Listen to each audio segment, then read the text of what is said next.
My search led me to the study of the spiritual forces with which all of us are blessed.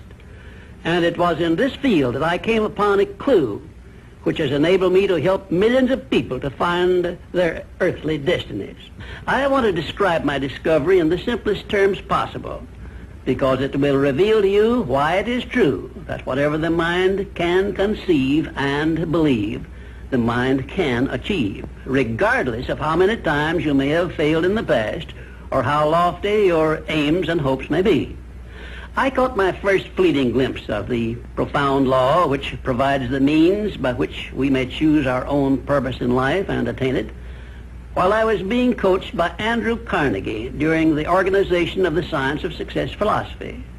I had just finished telling Mr. Carnegie that I feared he had chosen the wrong person to give the world the first practical philosophy of personal success because of my youth, my lack of education, and my lack of finances. Well, at this point, Mr. Carnegie delivered a lecture that I shall never forget, because it changed my entire life and paved the way for my helping to change the lives of millions of people, some of them not yet born. Let me call your attention to a great power which is under your control, said Mr. Carnegie, a power which is greater than poverty, greater than the lack of education, greater than all of your fears and superstitions combined. It is the power to take possession of your own mind and direct it to whatever ends you may desire. This profound power, Mr. Carnegie continued, is the gift of the Creator, and it must have been considered the greatest of all of his gifts to man, because it is the only thing over which man has the complete and unchallengeable right of control and direction. When you speak of your poverty and lack of education, Mr. Carnegie explained, you are simply directing your mind power to attract these undesirable circumstances, because it is true that whatever your mind feeds upon, your mind attracts to you.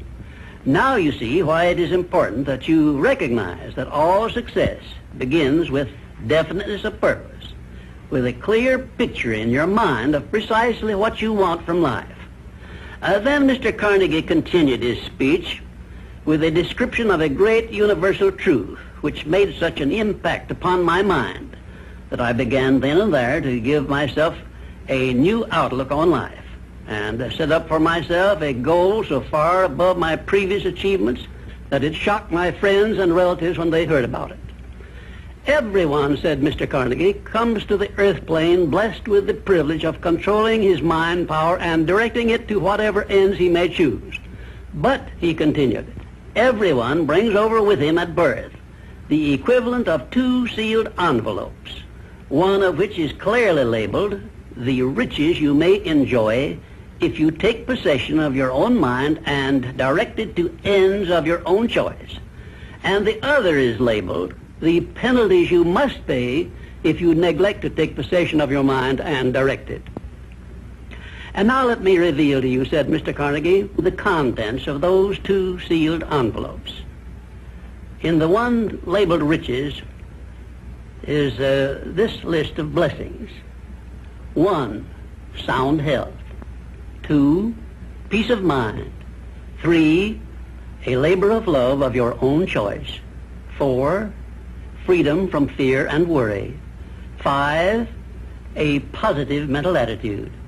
6, material riches of your own choice and quantity.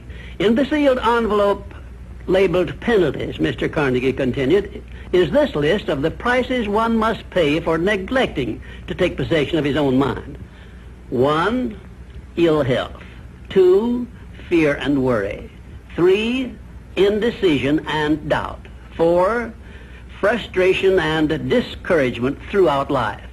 5, poverty and want. 6, and a whole flock of evils consisting of envy, greed, jealousy, anger, hatred, and superstition. Now, my mission in life is to help you and everyone who needs my help to open up and use the contents of the sealed envelope labeled riches. And the starting point from which you must take off if you wish to write your own ticket from here on out for the remainder of your life, I will describe for you in these simple instructions. 1, procure a neat pocket-sized a notebook, or something on the order of this one here, loose leaf affair. And on page 1, write down a clear description of your major desire in life, the one circumstance or position or thing which you will be willing to accept as your idea of success.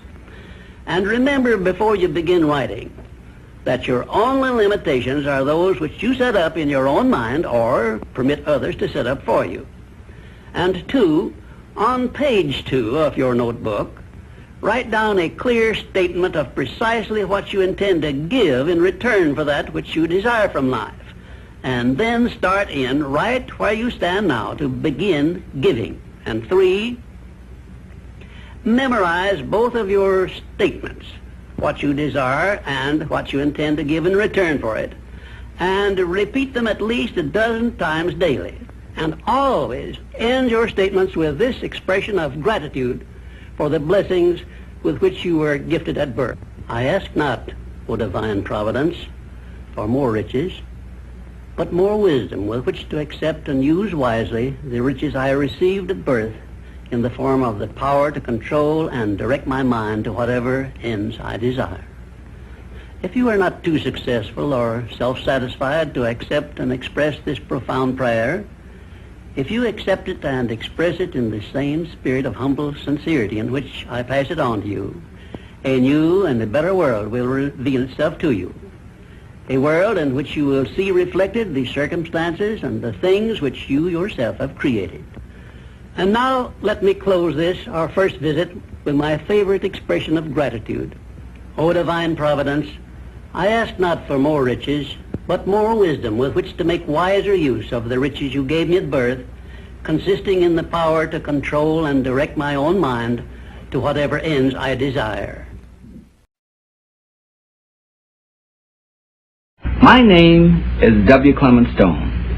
As General Manager of the Napoleon Hill Associates, it is my privilege to introduce you to Napoleon Hill. How do you do? I'm very happy to have this personal visit with you. Won't you be seated, please? And now, may I request that you forget all your problems and just relax while I bring you the master key with which you may unlock the door to any opportunity that your mind can conceive. The master key consists of 17 principles, the first of which is definiteness of purpose. Right here at the beginning of our visit, I'm going to make you a promise. If you will decide definitely what you want most during your entire lifetime and write it down on paper so that I can read it, I will give you the master key with which you may open the door to the attainment of your desires, whatever they may be. The exact moment when I will deliver this master key to you will depend entirely upon when you are ready to receive it. This is the first of 13 messages that I will deliver to you. Now, in each message, I will describe the master key in terms that you will understand, if you are ready to understand. And now I shall give you the first cue as to the nature of the great master key which has been responsible for all the great successes in every calling, in every part of the world. Please listen carefully to what I have to say, because you may discover the secret of the master key in this first visit. You may get your first cue as to the nature of the great master key when I tell you that psychologists have discovered a natural law which is the very foundation of all personal successes. And I can describe it to you in one short sentence so you can understand it. Whatever the mind can conceive and believe, the mind can achieve. Isn't that a profound statement? You will notice that it says nothing about the need for education, but simply that whatever your mind can conceive and believe, your mind can achieve. Now, if you want evidence that the mind can achieve whatever the mind can conceive without the benefit of formal education, you only have to remember that Thomas A. Edison conceived the idea of becoming an inventor and lived to become the world's greatest scientist in the field of invention. with only 3 months of common school education. When I first heard Andrew Carnegie describe this natural law, which makes it possible for you and I and everyone else to write his own price tag in life and attain it, I became so enthused over it that I began to search for the power back of it, and my curiosity led me finally to the discovery of the master key, which I shall reveal to you if you are ready to receive it. My search led me to the study of the spiritual forces with which all of us are blessed, and it was in this field that I came upon a clue which has enabled me to help millions of people to find their earthly destinies. I want to describe my discovery in the simplest terms possible, because it will reveal to you why it is true that whatever the mind can conceive and believe, the mind can achieve, regardless of how many times you may have failed in the past or how lofty your aims and hopes may be. I caught my first fleeting glimpse of the profound law which provides the means by which we may choose our own purpose in life and attain it, while I was being coached by Andrew Carnegie during the organization of the Science of Success philosophy. I had just finished telling Mr. Carnegie that I feared he had chosen the wrong person to give the world the first practical philosophy of personal success because of my youth, my lack of education, and my lack of finances. Well, at this point, Mr. Carnegie delivered a lecture that I shall never forget, because it changed my entire life and paved the way for my helping to change the lives of millions of people, some of them not yet born. Let me call your attention to a great power which is under your control, said Mr. Carnegie, a power which is greater than poverty, greater than the lack of education, greater than all of your fears and superstitions combined. It is the power to take possession of your own mind and direct it to whatever ends you may desire. This profound power, Mr. Carnegie continued, is the gift of the Creator, and it must have been considered the greatest of all of His gifts to man, because it is the only thing over which man has the complete and unchallengeable right of control and direction. When you speak of your poverty and lack of education, Mr. Carnegie explained, you are simply directing your mind power to attract these undesirable circumstances, because it is true that whatever your mind feeds upon, your mind attracts to you. Now you see why it is important that you recognize that all success begins with definiteness of purpose, with a clear picture in your mind of precisely what you want from life.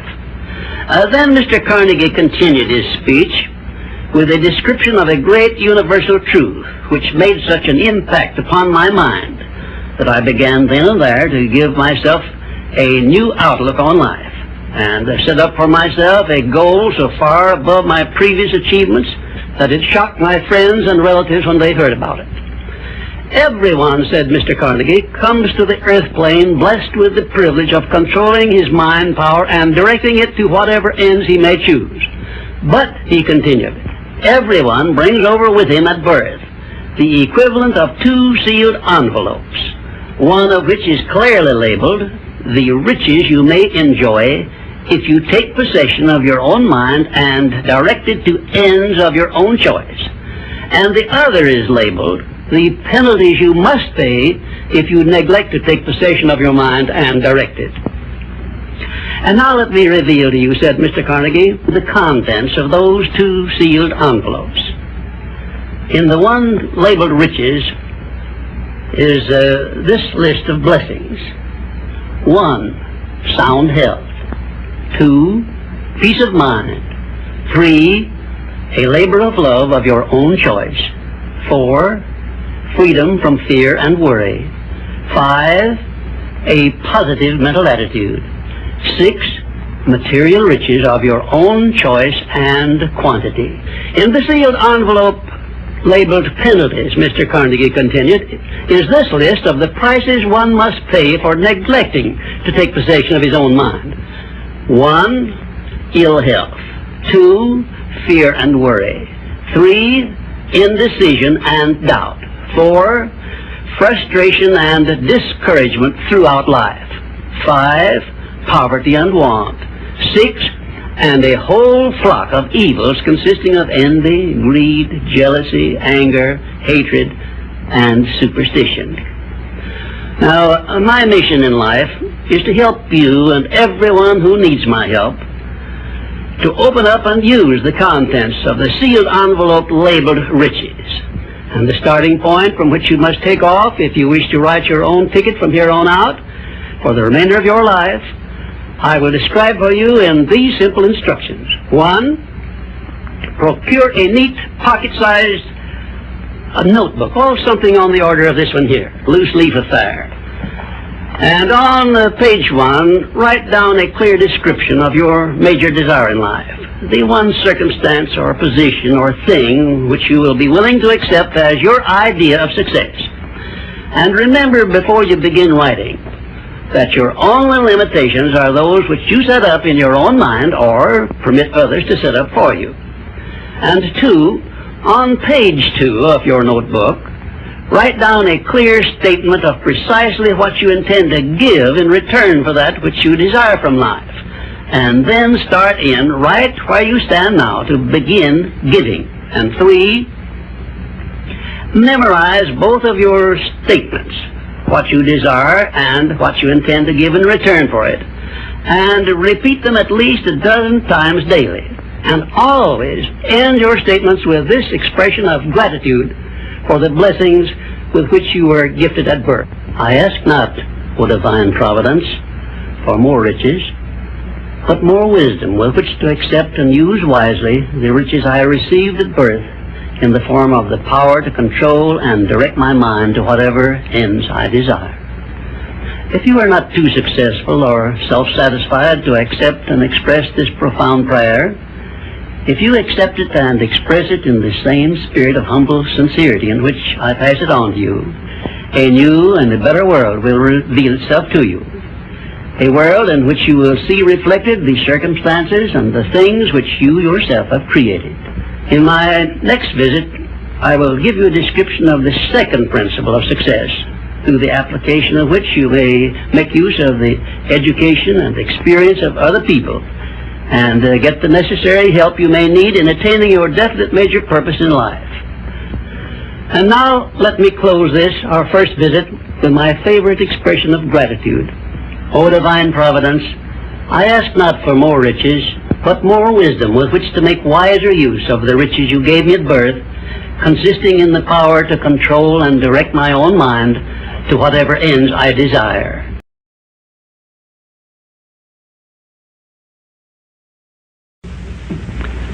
We come now to the second of the 17 principles which lead to the master key with which you may open the door to the attainment of your definite major purpose in life. This principle of success is called the mastermind principle.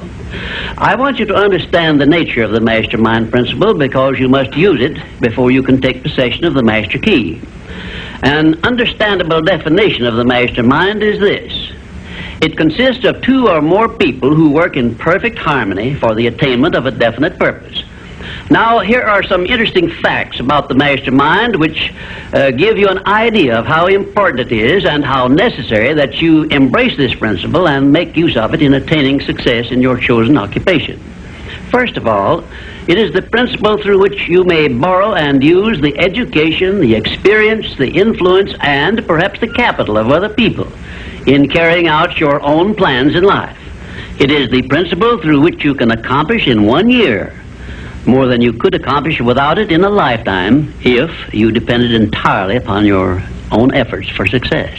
And I have heard well-informed Bible students say that the first known application of the mastermind was that which existed between the Nazarene and his 12 disciples. Of one fact I am absolutely sure. When you form a true mastermind alliance with others and work with them in a spirit of perfect harmony, you can draw freely upon the spiritual forces within you in carrying out your plans and desires. I also know that the mastermind principle can give you absolute protection against failure, provided always that your purpose in using this principle is beneficial to all whom you influence.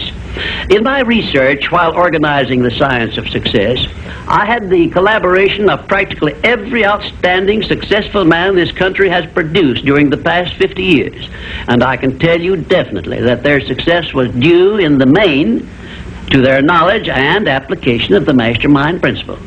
I wish also to call your attention to the fact that our great American way of life and our unmatchable system of free enterprise have been built upon the mastermind principle. The greatest document ever conceived by the mind of man is a perfect example of the mastermind principle in action. It is the Declaration of Independence, and the best evidence of the importance of maintaining perfect harmony in a mastermind alliance may be found in the fact that the 56 men who signed the Declaration of Independence knew full well that it might turn out to be either a license of freedom for all mankind or a death warrant which would cause each of the signers to be hanged. Now let us see how the mastermind principle has brought success to people whom we all know. First, consider when Kate Smith began her career as a singer. She had difficulty in earning enough from her singing to pay her living expenses. And she perhaps never would have made her singing pay if she had not discovered and applied the mastermind principle, which gave her access to the master key to success when she formed the Mastermind Alliance with Ted Collins. And according to a report I saw in Reader's Digest, Kate Smith has earned upwards of $30 million, and she is still in the upper brackets of income. Two, I remember when Edgar Bergen and that cute little block of wood known as Charlie McCarthy used to play anywhere they could get an engagement. And I rather suspect that often all they got for their services was a meal. But Edgar Bergen is a smart man in the field of entertainment. So he formed a mastermind alliance which introduced him and Charlie to millions of people by radio and television. And I suspect he is not concerned about money any longer. And you may be surprised when I tell you that the great Ford industrial empire started with the formation of a mastermind alliance between Henry Ford and his wife. At the beginning of his career, Henry Ford was shy and lacking in self-confidence. It was Mrs. Ford who inspired Henry Ford with the faith and the courage to go ahead with the perfection of his horseless carriage. Although his relatives and neighbors generally tried to discourage him from wasting his time with the contraption, as they called it. 4, the Federation of States, known as the United States of America, is the richest and the most powerful nation civilization has yet produced. And the secret of our strength and riches consists in our form of government through which all our states function in a spirit of harmony based on the mastermind principle through a central federal government located at Washington. And now a word to you personally. If you work for a salary or wages, you have a marvelous opportunity to promote yourself into a higher income and a more responsible position by forming a mastermind alliance with your associate workers, including the management. In my next visit, I will give you further instructions on how to apply the mastermind principle so as to increase your own income and promote yourself to a higher position with the full cooperation of your management. Yes, that is correct. I will show you how to write your own price tag, fix your own wages, establish your own working hours, and give yourself financial independence. But right now, I want you to do 3 things before our next visit. First, decide definitely where you wish to be and what you wish to be doing during the next 3 years. And second, decide how much money you desire to be making and what you are going to do to earn it. And third, form a mastermind alliance with at least one person in your immediate family and at least one other person among those to whom you are selling your services. By taking these 3 steps, you will have gone a long way toward appropriating the great master key to success. There is no such thing as something for nothing. Everything, including your personal success, has a price that must be paid. And the only price you are requested to pay for the present is the effort necessary to do 3 simple things that I have suggested. Now, before you begin to take the 3 steps I have suggested, there is one important fact I wish you to remember, and it is this. Control your mental attitude and make yourself friendly and agreeable with everyone with whom you are closely associated if you expect friendly cooperation in return. Indifference cannot create a mastermind alliance for you. A negative mental attitude can bring you nothing but failure. Remember always, you are where you are and what you are because of your mental attitude in which you relate yourself to other people. Remember also, your mental attitude is the one and the only thing over which you have complete control. Success is something which has to be planned, and success is something which has to be earned in advance. True, there is such a thing as luck, but just remember that luck is something you can create for yourself if you know the rules and follow them just as I give them to you. Remember, too, that success in the higher brackets of achievement is something that can be had only by taking others along with you. And the best definition of success, which I know, is this. Success is the knowledge with which to get whatever you want from life without violating the rights of others and by helping others to acquire it. There is a known formula for the attainment of success, and it is as definite and certain as are the rules of mathematics or the principles of science. My purpose in these visits is to bring you that formula in simple terms that you can understand and apply. But I can never give you that for which you are not ready. If you are ready to advance into the higher brackets of success, you will recognize this fact by your willingness to follow the simple instructions I shall give you as we go along.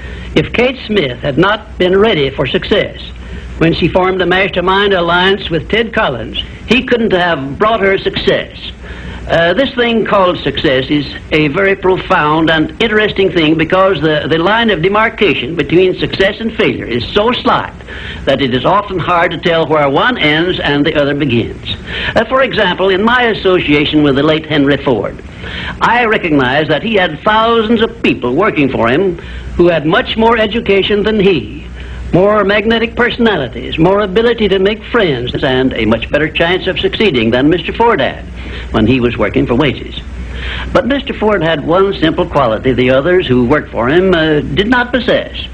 The same quality I will clearly describe for you in my future visits with you. Meanwhile, I would be interested in knowing if you can describe this one simple quality Henry Ford possessed, which made him the greatest industrialist this nation has ever produced. In my next visit, I will give you a definite clue as to the success quality which helped Henry Ford spread his influence throughout the world and make himself richer than Croesus, despite the fact that he had only a meager common school education. Until then, please be of good cheer, will you? And just remember that your only real limitation is the one you accept and set up in your own mind. Well, this, our third visit, brings us to the success principle which has marked the turning point of every person who has promoted himself or herself from the lower brackets of success to the higher planes of achievement where one acquires everything he desires. This principle is called the habit of going the extra mile, which means the habit of rendering more service and better service than one is expected to render and doing it in a positive mental attitude. I'm going to tell you all I know about this magic principle of self-advancement because it is the one rule you must follow if you expect to write your own price tag and to be sure of getting it. Let me describe this success principle for you in a brief formula which you can easily remember.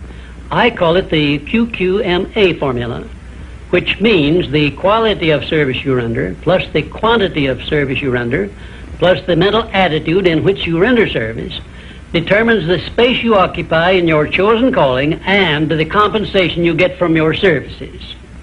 If you will examine carefully the people whom you know to be unusually successful, you will discover that they follow the QQMA formula, although they may do so unconsciously. Now, I wish to give you a big advantage over those who follow this formula unconsciously.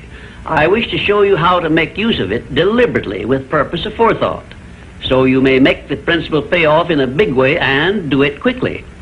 Now I shall tell you some of the benefits you will enjoy by following the habit of going the extra mile. 1, this habit will bring you to the favorable attention of those who can and will provide you with opportunities to promote yourself into a better circumstance. 2, it will place back of you that great natural law of increasing returns through which the service you render will bring back greater than average compensations. And 3, following this habit will make you indispensable in your chosen occupation or calling. Therefore, it will place you in a position to write your own ticket. And 4, This habit will help you to excel in your line of work, because each time you render service, you endeavor to do a better job than you did previously. And 5, if you work for a salary or wages, this habit will give you preference when work is slack and others are laid off. And 6, it will help you to benefit by the law of contrast, because the others around you will not be going the first mile, let alone the second mile. And 7, following this habit of doing your very best in all of your efforts and doing it in a pleasing mental attitude will improve your personality and make you liked by others. And 8, it will also help you to develop a keen, alert imagination, because you will be continuously seeking new and better ways of rendering useful service. 9, it will inspire you to move on your own personal initiative instead of waiting to be told what to do, a habit which is the first step in leadership in all callings. The habit of going the extra mile definitely develops greater self-reliance and gives one more courage to move ahead without the fear of criticism from others.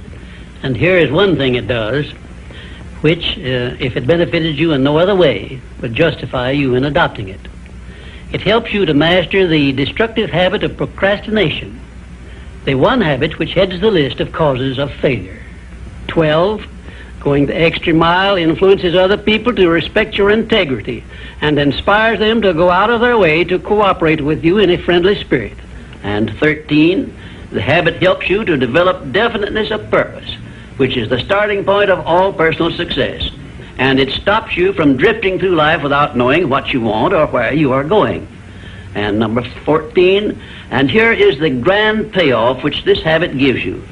It provides you with the one and only excuse for asking for a promotion to a better station in life or a higher pay. Obviously, if you are doing no more than you are being paid for, then you are receiving pay for all to which you are entitled. And you have not a single excuse for asking for more pay or a better position. You understand this point and appreciate its significance, do you not? 15, last but not least, the habit of going the extra mile conditions your mind to maintain a mastermind alliance with others. Ever so often I hear people complain about their not receiving favorable breaks in their relations with others.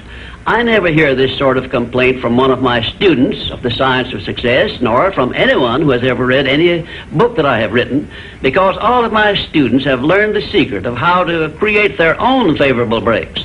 They do it by following the habit of going the extra mile. I can tell you frankly, I have never received a major favorable break during my entire life that did not come from having applied the principle of going the extra mile. Sometimes I hear people complain also that their positions are such that they are not permitted to go the extra mile. And my counsel to these people is always the same. Change positions and market your services where it pays to go the extra mile.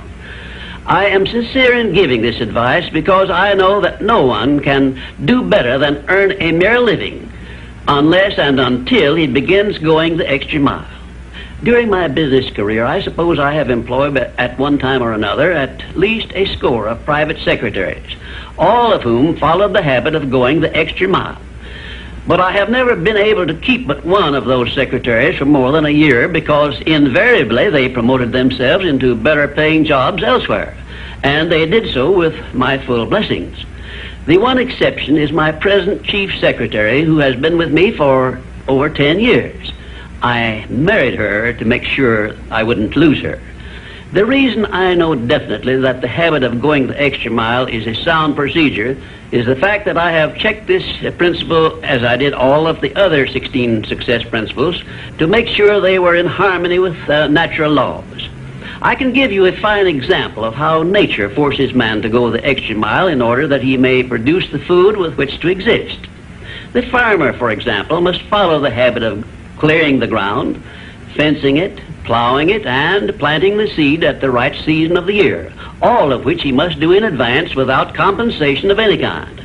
If he does his part of the work properly, he then hands the job over to nature, sits down and waits for her to do her part, and within a brief period, nature germinates the seed the farmer plants, matures it, and yields back to him the seed he planted, plus perhaps an increase of 100 times that amount to compensate him for having gone the extra mile. Thus we see that the law of increasing returns comes to the aid of the man who goes the extra mile. And this principle applies the same in rendering service in a job as it does in the fields of a farmer. If the farmer did not follow the habit of going the extra mile, the human race would starve to death in one season. And I am sure you will agree that any time we can copy Mother Nature's habits, we will not go wrong in doing so. You now have a possession of the third principle of personal achievement, which brings you 3 steps nearer the secret by which you may take possession of the master key to success.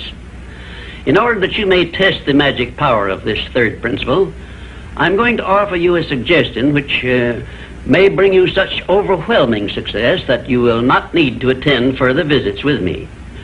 My suggestion is this. First, start tomorrow in whatever occupation you are engaged to render some form of useful service to someone near you which you are not expected to render and for which you neither expect nor ask for compensation. And 2, render this service in a pleasing mental attitude which will show clearly that you enjoy doing it. And 3, follow this practice 7 days in succession, and then notice what a changed atmosphere you will enjoy in your association with those nearest you. In carrying out these instructions, do not make known your plan to anyone, but go ahead and do it in the most natural way possible. And by the end of the 7th day, you will find yourself so much happier and so much better liked by those around you that you will never desire to give up the habit. Then you will be within easy reach of the supreme secret of success, which comes through the master key to success. In my 4th visit with you, I will give you a very definite clue as to the means by which you may appropriate and use the great master key. And in this same clue, I will introduce you to the source of a form of power which does not recognize the word impossible and helps you to transmute all failures and defeats and all adversities into assets of great benefit to you. And now, until our next visit, may I remind you that if you believe it, you can do it. We come now to the 4th visit, where I shall introduce you to your greatest asset. And with this introduction, the master key to success will be within your easy reach. I say this is your greatest asset because it is the 4th of the 17 success principles with which you may tap and draw upon the supreme power which created you and runs this entire universe. The name of this principle is applied faith. And I want you to remember it is not something I am bringing to you, but it is something you already possess, although you may not have made use of it in the past. And now let me tell you what applied faith is and what you can do with it. Applied faith is the mental attitude wherein you may clear your mind of all fears and doubts and direct it to the attainment of whatever you desire in life. In our first visit, I told you that you and I and every person were blessed with the privilege of complete control over but one thing, and that is the exclusive right to take possession of our own minds and direct them to the attainment of whatever we desire in life. Applied faith is a mental attitude we must cultivate and maintain before we can take complete possession of our minds. It is the means by which we may break the seal of that envelope I mentioned in our first visit and take full possession of the 6 forms of riches we get in return for taking possession of our minds and using them. Those 6 riches were, as you may remember, sound health, peace of mind, a labor of love of your own choice, freedom from fear and worry, a positive mental attitude, and material riches of your own choice and quantity. We are now, this very moment, standing in front of the gateway which can be opened only with the great master key to success. And I'm giving you the closest clue I have yet mentioned as to how you may take possession of this key. In order that you may condition your mind to embrace and use applied faith, you must understand that there are 2 ways in which you can use faith. You can put it into reverse gear and use it in a negative way by allowing your mind to dwell upon the circumstances and the things you do not want, such as poverty, ill health, failure, defeat, And this is precisely what the majority of people do, which explains why the majority of people go through life in misery and want. Or you can take possession of your mind and direct it to think of the 6 riches which came over with you in that sealed envelope. And you will attract these riches to bless and serve you all through your life. Isn't it a strange fact that most people make a negative application of their great power of faith by thinking about and believing in poverty, ill health, fear, failure, and defeat, when it would be so easy for them just to change their thinking over to the circumstances and things they desire? Now let me give you a description of the one thing which represents the main difference between a successful person and a failure. Please listen carefully and think for yourself as I speak, because failure to recognize the truth I am about to give you is the starting point of most failures. Successful people in all occupations, all professions, and all callings have one trait which distinguishes them from the failures. It is their capacity for belief. The failures see the hole in the donut, but do not see the donut around the hole. The successes see the hole also, but they see the donut around the hole. Thomas A. Edison believed that he could perfect an incandescent electric lamp, and despite the fact that he failed over 10,000 times before he was crowned with success, he made his belief uncover the secret for which he was searching. Give one guess as to how many times the average person must fail before he quits. Fails because of the lack of capacity for belief. How many times can you meet with defeat before you give up the ghost and quit? Henry Ford believed he could build a self-propelled vehicle which would take the place of the horse and buggy. And despite the ridicule of relatives and neighbors and the lack of finances, he transmuted his belief into an industrial empire which changed the entire American way of life. Mind you, Ford did this with very little education and no operating capital to begin with. Right here, let me ask you a question which may well change your entire life. You perhaps have an idea or a plan which would be useful to other people, but you have done nothing about it because you lack the self-confidence to give you a start. In other words, you are now where Henry Ford was before he built the first model of his world-famous automobile. Mr. Ford broke through that wall of fear which may now be holding you back and put his idea into operation by making use of the mastermind principle I mentioned in our second visit through an alliance with his wife. Now, the question I wish to ask you is this. Why don't you form a mastermind alliance with someone and begin putting your ideas to work for you? Belief is truly a magic word because it is the beginning of all successes. It is the very foundation of civilization. It is the one quality you must develop before you can make use of the great master key to success. To be successful, you must become a person with a great capacity for belief. And the place to start believing is with yourself. You should begin by recognizing that you were born with the privilege of complete control over your own mind. You should also recognize that by the application of the master key to success, which I am passing on to you through these visits, you can take full possession of your mind and make it yield you whatever you demand in life. Observe, I use the word demand, not beg. The Creator never intended for you to beg for anything. If He had, He would not have blessed you with full control over your own mind. If your life is not what you want it to be, you can change it. As a matter of fact, you can do anything within reason that you desire to do if you embrace the principle of applied faith and keep it directed to the attainment of the things you want and off the things you do not want. I should know what I'm talking about because I was handicapped at birth by the 4 horsemen which keep most people in bondage all the days of their lives: poverty, fear, illiteracy, and superstition. I have discovered the master key which gives one deliverance from all the evils one does not want and opens wide the gateway to the riches which the Creator intended every person to enjoy on this earth. Applied faith is the only means by which the master key can be appropriated and used. Therefore, I give you these instructions through which you may create a mental attitude which is favorable for the expression of faith.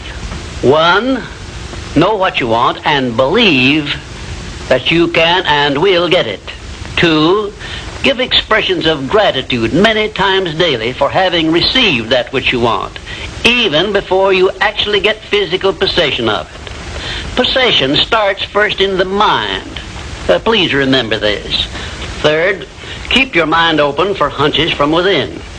And when you are inspired to action, do not wait, but move on your own personal initiative at once. Remember, there can be no application of applied faith without action. 4th, when overtaken by defeat, as you may be many times, remember that man's faith is tested many times before he is crowned with final victory.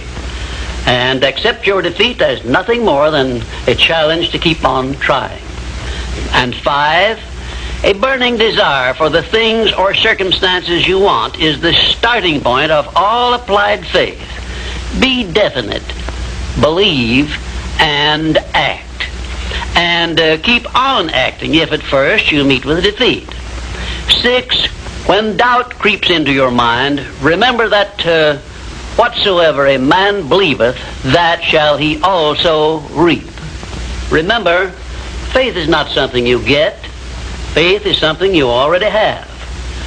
But you may be using it in reverse gear by believing in the circumstances and things you do not want, the things you fear. Remember also that faith is guidance only. It is not a power which will bring you what you want, but a power that can guide you to go after what you want and get it. Remember, too, that your faith is limited only by your own capacity to believe. You can do whatever you make up your mind to do. I believed I could give the world a practical philosophy of success which would free men and women from their fears and limitations. I stood firmly back of that belief through 20-odd years of effort, and saw my belief give freedom to millions of people. Do the thing, said Emerson, and you shall have the power. May I paraphrase this great truth by saying, believe and you shall receive. And now, until our next visit, will you please remember that your life is exactly what you make it by your own mental attitude.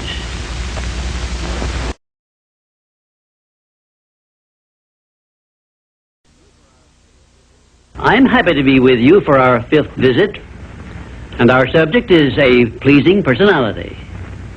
Your personality determines whether people are attracted to you or shy away from you. It is the show window in which you display your character to the world, and it is the one thing which distinguishes you from all other human beings. It is your trademark by which people recognize you, and it is the thing which determines your success or failure in selling yourself through life. Therefore, you should see your personality just as others see it, so you may improve it where it needs improvement. Your personality consists of more than 30 different factors, traits, and characteristics. Because of the limit of time I can devote to this visit with you, I can mention only the more important of your traits of personality. But before I begin to describe these traits, I want you to know that every trait which goes into your personality is under your control, and you can improve it so it will be whatever you want it to be. Let us start with the most important trait of your personality, your mental attitude. This is a trait with which you attract people to you and cause them to like you, or repel them and cause them to dislike you. Your mental attitude must be positive if you attract people to you. How do other people know whether your mental attitude is positive or negative, you may ask? Well, the answer is easy. First of all, other people tune in and pick up your mental attitude by telepathy without your saying a word or making a move. But there are other ways they can tell whether your mental attitude is negative or positive. You disclose this information by the tone of your voice, whether it is pleasant or harsh, by the expression on your face, whether it is soft and pleasing or harsh and scowling, by the courtesy and consideration you show other people, or the lack of these. So you see, there is no escape from revealing to others the exact nature of your personality. The next most important trait of your personality consists of your flexibility of your mental attitude or your lack of it. If you have flexibility, you adjust yourself to all the circumstances in your relations with others without losing your composure or allowing yourself to become irritable or angry. Just remember, if you have flexibility of your mental attitude, it will be impossible for anyone to make you angry or to irritate you without your consent or cooperation. Now, this is worth knowing, isn't it? You cannot control the actions of other people which might justify you in becoming irritated by them, but you can control your reaction to all such circumstances by exercising your trait of flexibility. And you will observe that all people in the higher brackets of success have this flexibility, and they do control their reaction to the influences of other people. The third most important trait of a pleasing personality is the ability to control and direct your emotion of enthusiasm. Enthusiasm is one of the means by which you can give forcefulness to your words, but you must be able to turn it on and off at will as definitely as you can turn on and off water at the spigot. Uncontrolled enthusiasm often makes people boresome.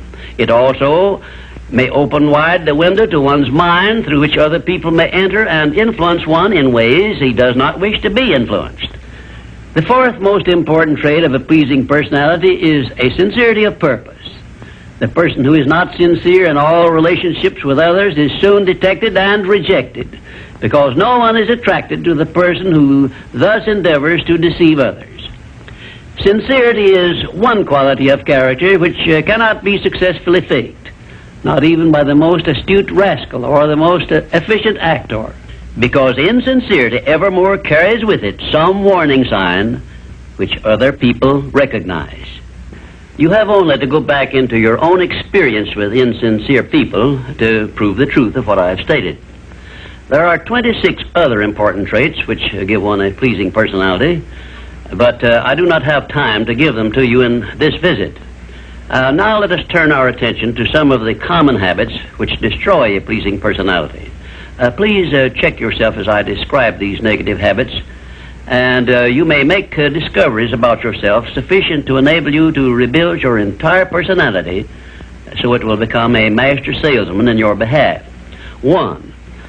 One of the most destructive habits which make one's personality objectionable is that of breaking in and running away with the conversation when others are speaking.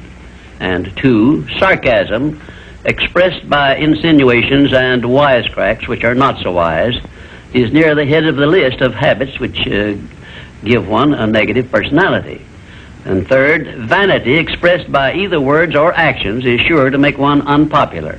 And 4, indifference in listening while others are speaking is sure to be noticed and resented. It is more profitable to be a good listener than it is to be a good talker, because one is always apt to learn something while listening to others, but never learns anything from hearing himself talk. 5, the attempt to flatter where flattery is obviously not deserved will bring quick resentment from others. Also, it will put them on notice, if they are wise, that the flatterer wants something he perhaps should not get. And 6, the habit of finding fault with the world at large and people in general is never a popular habit, and it is no part of a pleasing personality. It is far better to direct conversation to the circumstances and things which are right than to complain of those which one believes to be wrong.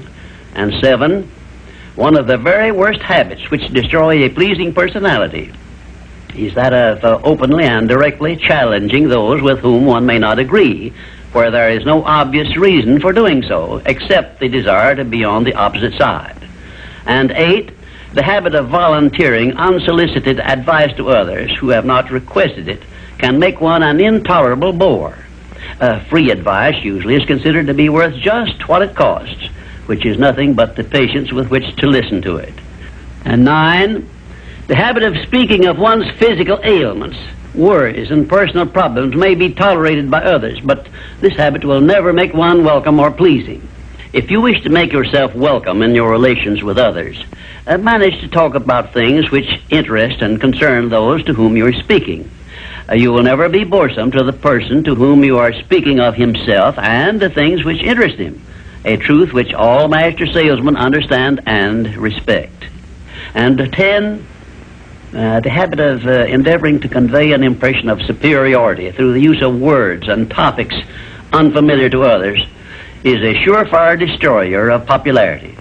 If you wish to sell yourself to others successfully, you must negotiate with them on their own level through terms which they understand. And 11, envy of those who are successful is a trait which destroys a pleasing personality.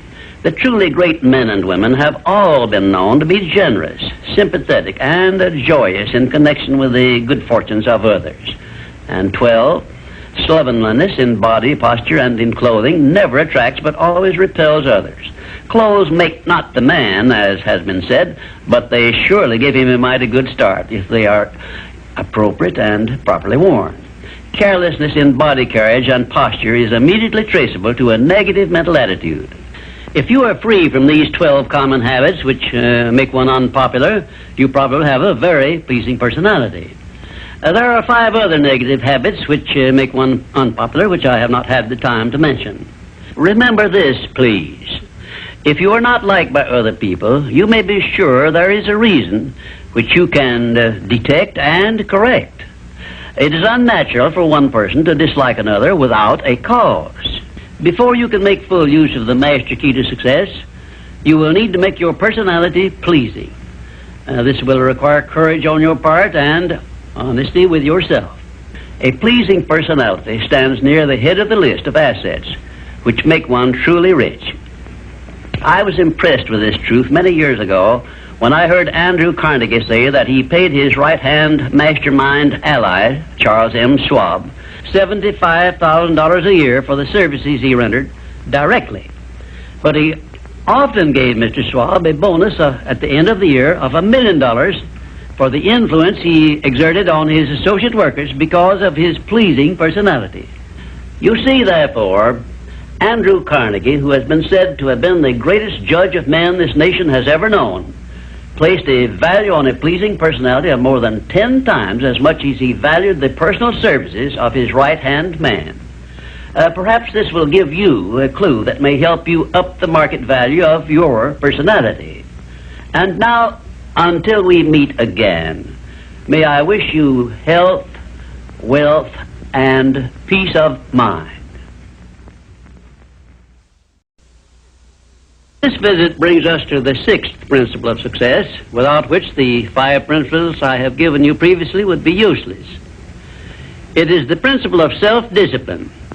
Self-discipline, as I am presenting it to you here, has reference not only to your mastery of negative habits, which stand in the way of your success, but more particularly to your development and enforcement of the positive habits you will need in order to avail yourself of the 6 assets you brought over with you in that sealed envelope I mentioned in our first visit.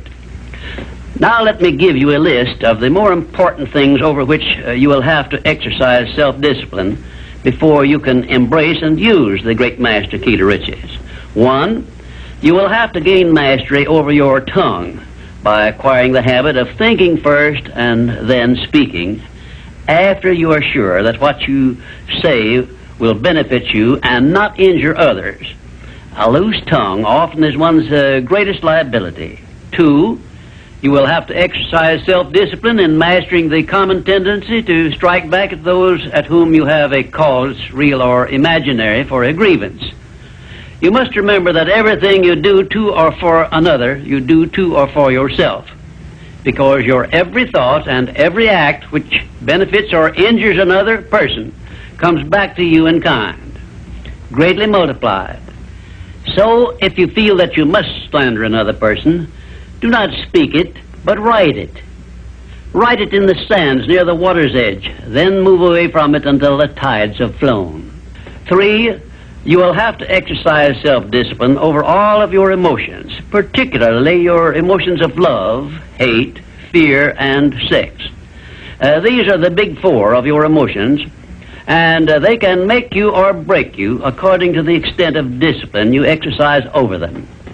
4, your mental attitude needs discipline and control at all times. Lacking this discipline, it can, and it often does, drive away friends, destroy opportunities to get ahead, brings on physical and mental illness, develops stomach ulcers, and makes peace of mind impossible. 5, I have reserved the emotion of sex for special mention, because failure to exercise self-discipline over this emotion probably heads the list of all the causes of personal failure. The emotion of sex is the most powerful of all emotions, and it is nature's great creative instrument with which all species of living things are perpetuated. The proper means of self-discipline of the emotion of sex is transmutation, the control and direction of this great emotional feeling toward the attainment of worthy purposes, such as the fulfillment of one's major purpose in life. The great leaders, artists, orators, industrialists, and professional people have learned the art of sex transmutation through the proper system of self-discipline. Because of the delicacy of the subject of sex emotion, I am limited as to the information I can give you about it on this visit. But I have covered the subject much more in detail in some of my books. And 6, your stomach also needs discipline through the proper habits of dieting and fasting, because information on dieting and fasting should come from your own doctor. I will not go into details concerning them, except to call your attention to the need for knowledge on this subject. Personally, I attribute my sound physical health mainly to the habits of dieting and fasting, which I have developed through the years. And 7, you will need to exercise self-discipline in relation to religion and politics, because our country, which is the most acceptable form of society civilization has yet produced, is made up of people of varying beliefs in connection with both of these subjects. To be happy and prosperous in our country, we must learn to live and to let live, to give others the privileges we ask and demand for ourselves. And this often calls for strict discipline over self. 8, but I have reserved until the last my reference to the most important circumstances over which you must exercise the strictest of self-discipline if you are to embrace and use the great master key to riches. I have reference to your profound privilege of taking possession of your own mind and directing it to whatever ends you may desire. You cannot take possession of your own mind or direct it to definite ends without a practical system. I have devoted the better portion of my past life to the revelation and presentation of such a system. And I know that this system works because it has been successfully used by many millions of people throughout the world. The system is not only practical and workable, but it is so simple that anyone who is ready for it may master it and use it successfully. Its use does not call for a genius nor a great amount of formal education. It calls only for a will to take possession of one's own mind and a definite purpose to which the mind is to be directed. Self-discipline by Thomas A. Edison made him the world's greatest inventor, who revealed to mankind during the first half of the 20th century more of nature's secrets than had been uncovered during the entire previous history of civilization. Self-discipline carried Wilbur and Orville Wright through a multitude of failures and enabled them finally to give the world its first practical airplane, an achievement which has made the world smaller and changed the entire trend of civilization. Self-discipline helped Helen Keller to triumph over deafness, blindness, and dumbness, a combination of afflictions such as most people never experience. Self-discipline helped me to carry on through years of heart-aching discouragement and defeat, and give the world the first practical philosophy of success based on the know-how gained by hundreds of men and women who spent a lifetime by the trial and error method in discovery of the principles which lead to personal success.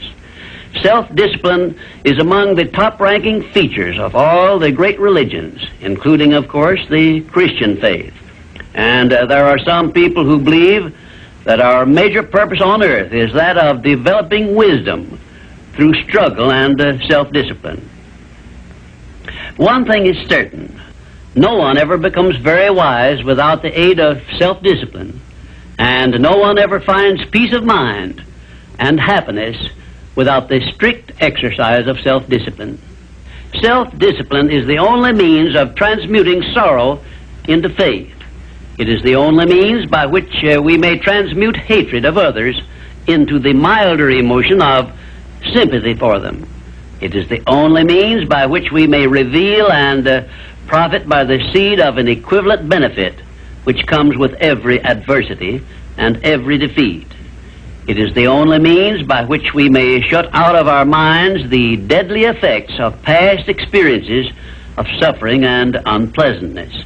And it is the means by which we may discover that other self we carry around with us, that self which has great capacity for belief and does not become influenced by failure and defeat. Self-discipline can give us freedom from the fear of death, the most difficult to master of all of our fears. It can free us from the disease of hypochondria, the fear of imaginary illness with which so many people suffer and sometimes die. Self-discipline is the means by which we may think our own thoughts, live our own lives as we wish to live them, and remain forever free from the evils of fears and limitations which we have inherited from the dark ages before the dawn of civilization. The Creator never gives one an asset or benefit without passing along with it the means by which it may be embraced and used. Self-discipline, therefore, is the means by which the Creator provided us with a method of embracing and using the only thing over which we have unchallengeable control, the power of our own thoughts. And now, until our next visit, may I remind you that the habit of taking the line of least resistance makes all rivers and some men crooked. Well, this brings us to the 7th visit, and I hope to hand you the master key to success before I finish, because my subject will lead you so near to the master key that you will be apt to recognize it. As I have suggested in previous visits, a positive mental attitude can clear away all obstacles which stand between you and your major purpose in life. Because of the importance of the subject of our visit, I shall not only tell you that a positive mental attitude heads the entire list of the 12 great riches in life, but I am going to give you explicit instructions as to what you must do to keep your mind positive. In all the success books I have written, I have never suggested to my readers what they should do without clearly telling them how to do it. Are you ready? If you are ready, this visit may bring the most important change in your life you have ever experienced. 1. Learn to adjust yourself to other people's state of mind and difficulties so as to get along peacefully with them and to refrain from taking notice of trivial circumstances in your relations with other people by refusing to allow them to become controversial incidents. Great people always avoid small incidents of controversy when possible. 2. Establish for yourself a definite fixed system of conditioning your mind at the beginning of each day so you will keep it positive under all circumstances. 3. Learn the art of selling yourself to other people by indirection, such as asking leading questions which will bring out the sort of reactions from others which you desire. And do not permit yourself to be drawn into argument over unimportant subjects. 4. Adopt the habit of having a good-hearted laugh every time you become irritated or angry, and it will help you if you begin each day with 1 minute of hearty laughing. This will change the chemistry of your brain and start you out with a positive mental attitude. However, you had better get out of sight when you take your laughing exercise. 5. Start each day with an expression of gratitude for all the adversities, defeats, failures you have experienced in the past, and search for the seed of an equivalent benefit these have yielded you through the passing of time. Then give thanks for the blessings you expect to receive during the day. 6. Learn to concentrate your attention on the can-do portion of all of your problems and desires, and start action where you stand in carrying out this portion. No matter what may be your problem or your desire, there is always something you can do right now that will help you. Find out what this something is and do it. 7. Learn to transmute all unpleasant circumstances into immediate action which calls for a positive mental attitude, and make this a fixed habit. For example, when you are angry, switch your mind to some sort of action in connection with your hobby or your major purpose in life, and keep it busy with that subject for 5 minutes. 8. Recognize that every circumstance which influences your life, whether it is a pleasant or unpleasant circumstance, is grist for your mill of life, and so use it to make it pay you dividends in one form or another, remembering meanwhile that your strength grows out of your struggles. Follow this instruction and you will soon learn that there is no such thing as an unprofitable experience. 9. Look upon your life as a continuous process of education, of learning from all your experiences, good and bad, and to be always on the alert for gains of wisdom which come to you a little at a time in both your pleasant and unpleasant experiences. 10. Make the world over to fit your own pattern if you choose, but begin with yourself in some sort of self-improvement which will make you more open-minded, patient, and generous in your relations with others. 11. Express gratitude twice daily for your recognition of the fact that you have been given complete control over your own mind, and ask for guidance in order that you may use this profound gift wisely in all your thoughts and acts. 12. Go out of your way daily to comment enthusiastically on the good qualities of those with whom you live and work, but do not mention their negative qualities.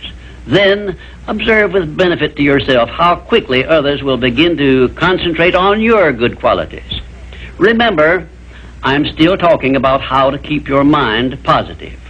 And 13, accept all criticism of yourself as an occasion for self-examination to determine how much of it is justified, and you will be sure to make startling discoveries about yourself which will help you to the remainder of your life. 14, do not accept from life or anyone else anything you do not desire. And remember that Mahatma Gandhi proved himself to be more powerful than the great British military forces by this simple method of passive resistance. 15, remember always that there are two kinds of circumstances which cause you to worry. Those you can do something about, and those you can do nothing about. Nothing, that is, except to use passive resistance and refuse to permit them to worry you. 16, keep your mind eternally engaged in thinking of that which you desire most, your major purpose in life, so no time will be left for you to waste on thinking of that which you do not want. And let me digress here while I tell you we are now rubbing elbows with the great master key of success this very moment. And 17, if you should ever be so unfortunate as to feel sorry for yourself, look around until you find someone who is worse off than yourself, and start where you stand to give him help. Make this procedure a habit, and you will witness one of the great miracles of life, because that which you do to or for another, you do to or for yourself. And 18, choose some person whom you consider to be the sort of person you would like to be. Then go to work and emulate that person in every way possible. Great people have always been hero worshippers, but they pick the right sort of people to emulate. 19, cultivate your tone of voice so that your words have a pleasing musical sound. And remember that the sound of your voice is an open window through which other people look into your very soul. It will be a profitable investment if you will get a tape recording machine and record samples of your voice daily while you practice the art of expressing yourself through a friendly sounding voice. If you are engaged in selling, this practice will quickly pay off in monetary dividends. 20. Last, but by no means the least, write out this sentence and paste it in a prominent place where you work and on a mirror where you see yourself in your home. Whatever the mind can conceive and believe, the mind can achieve. Remember also that you are the only person who can provide you with a positive mental attitude. What are you going to do about it? On your answer to this question rests your entire future. Frank Betcha, the author of How I Raised Myself from Failure to Success in Selling, listed enthusiasm as the first of his 13 success objectives, and his enthusiasm became one of his most powerful assets as he learned to use the great self-motivator to be enthusiastic, act enthusiastic. As the eminent teacher and psychologist William James has so conclusively proved, the emotions are not immediately subject to reason, but they are always immediately subject to action. We can achieve nothing important until we have enthusiasm. Now, Dr. Hill will explain how you can develop a feeling of enthusiasm for all that you do. Our 8th visit brings us to the subject of enthusiasm, which may be likened to steam in a boiler, which, when it is controlled and turned on, starts the wheels of machinery into action. Someone has said that knowledge is power. That is only a half-truth, for knowledge becomes power only when it is put into action for the attainment of a definite objective.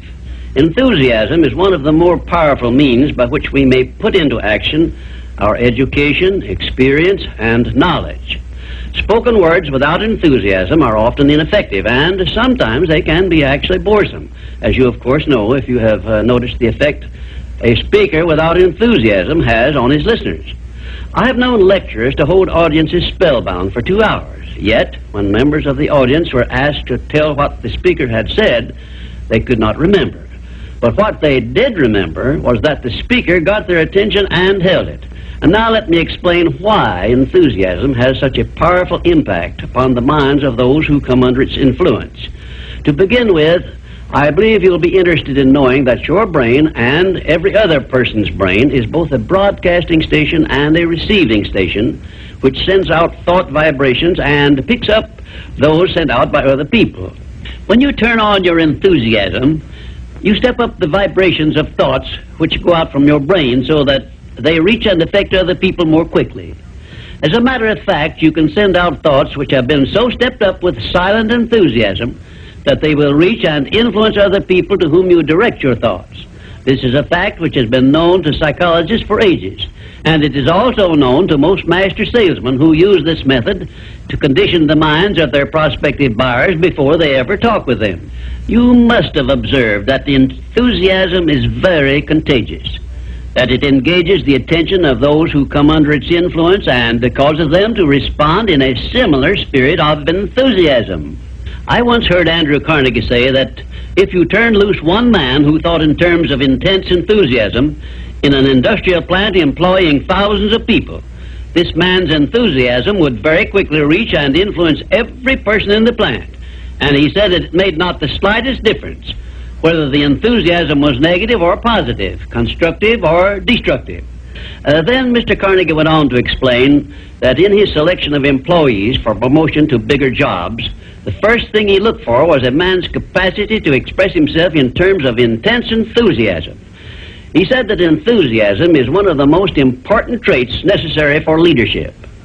The most successful lawyers are not necessarily those who know most about the legal profession, but they are those who know how to influence courts and juries with their belief in their cases and have a great capacity for expressing themselves with enthusiasm.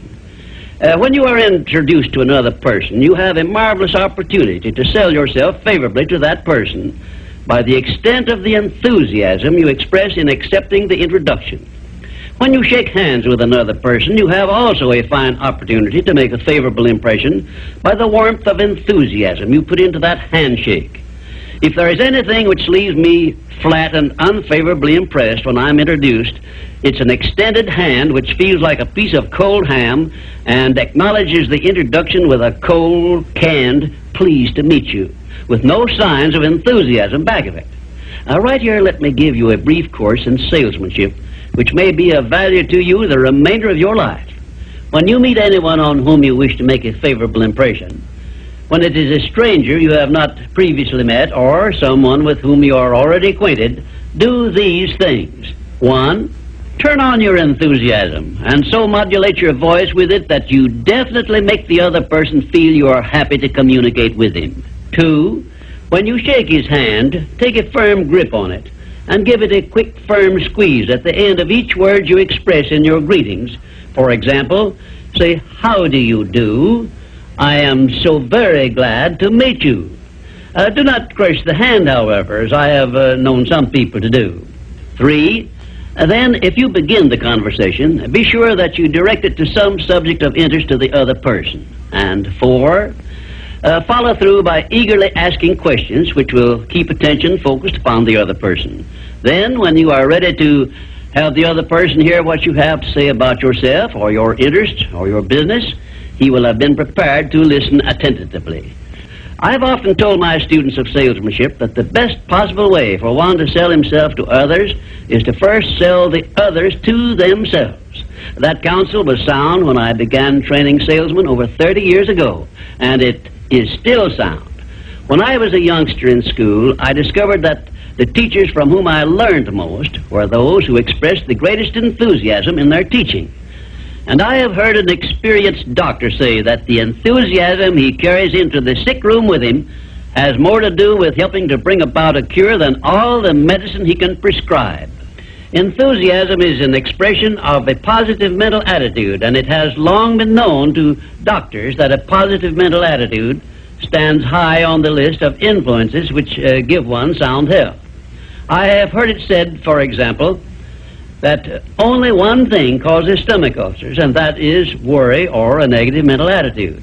And only one thing can cure stomach ulcers, and that is a positive mental attitude.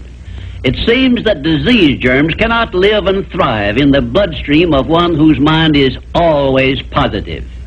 I have still another very important observation concerning the power of enthusiasm, which I wish to give you.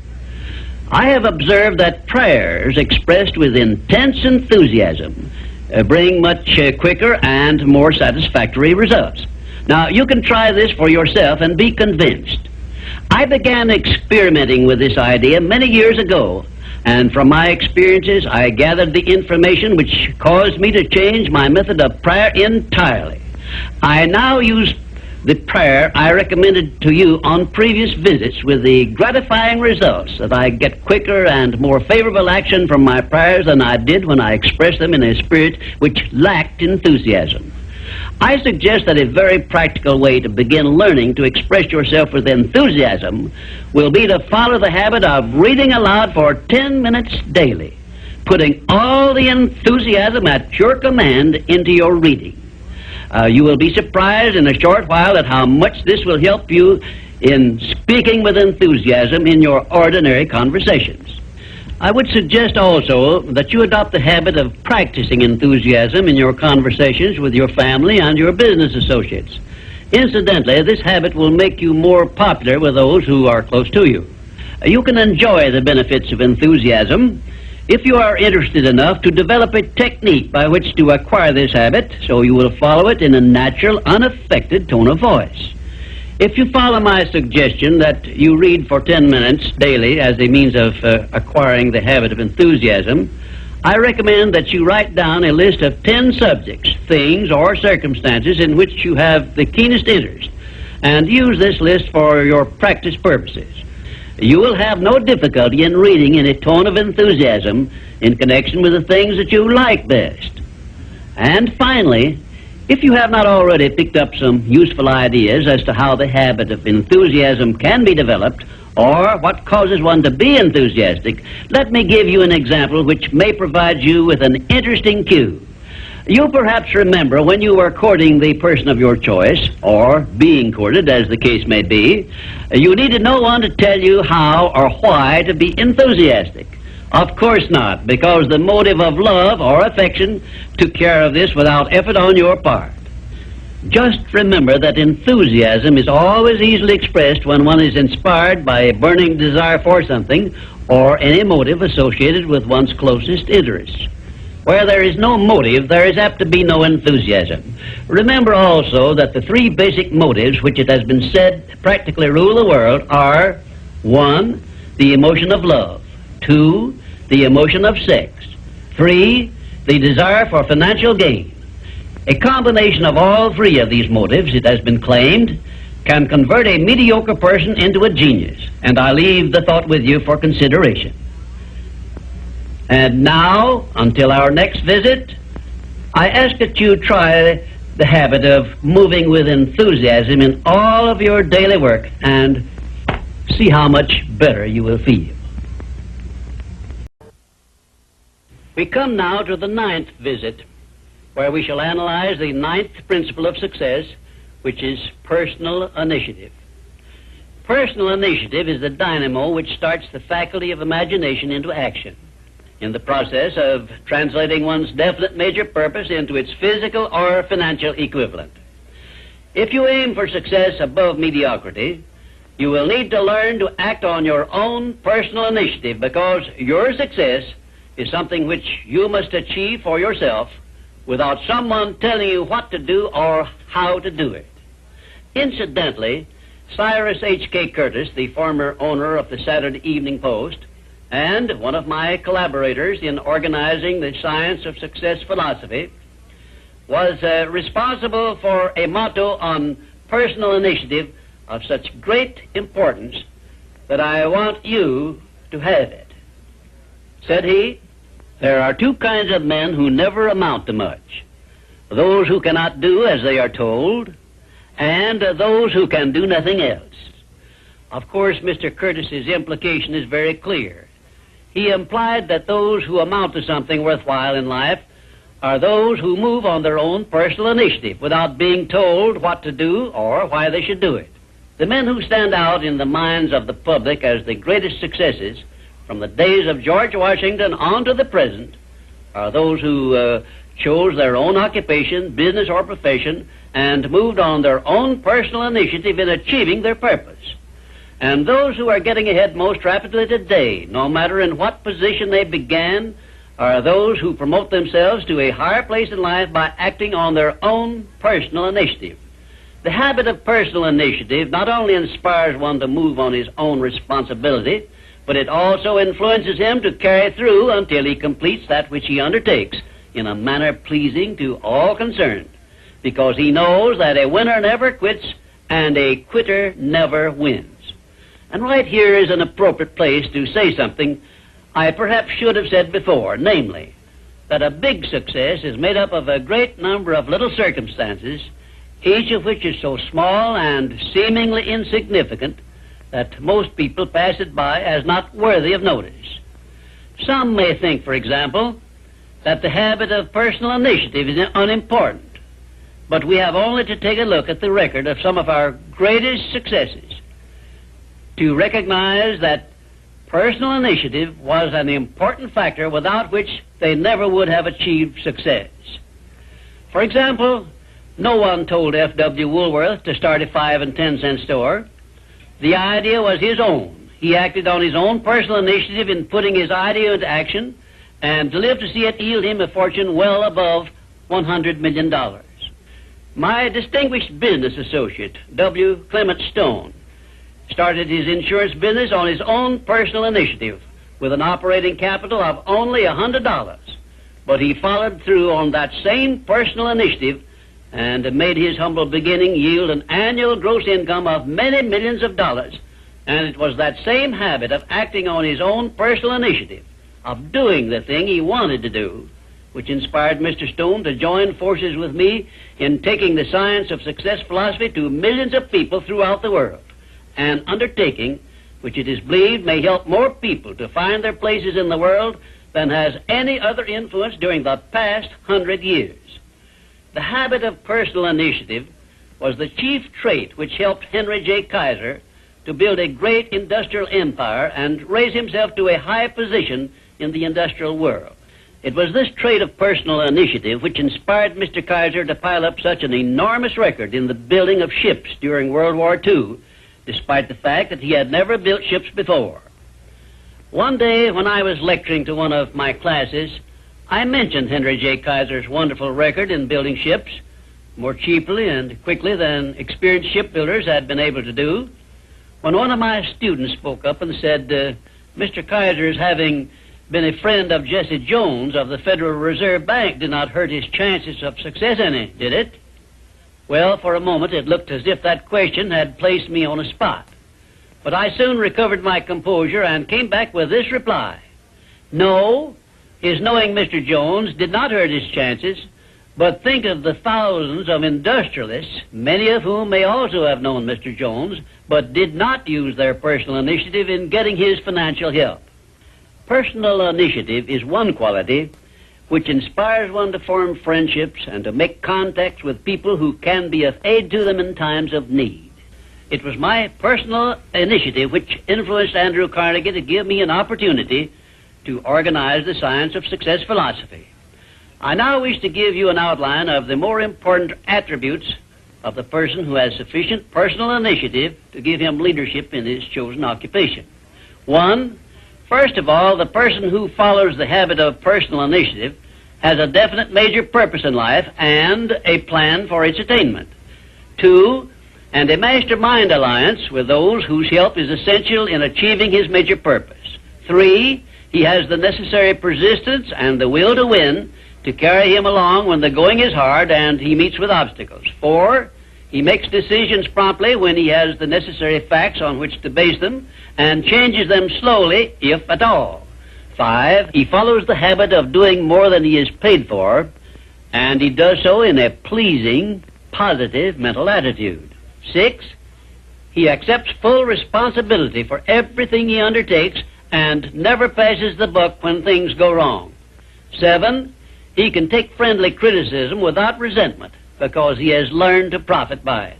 8, he knows what the 9 basic motives are which inspire all human endeavors and never requests anyone to do anything for him without giving that person an adequate motive for doing so.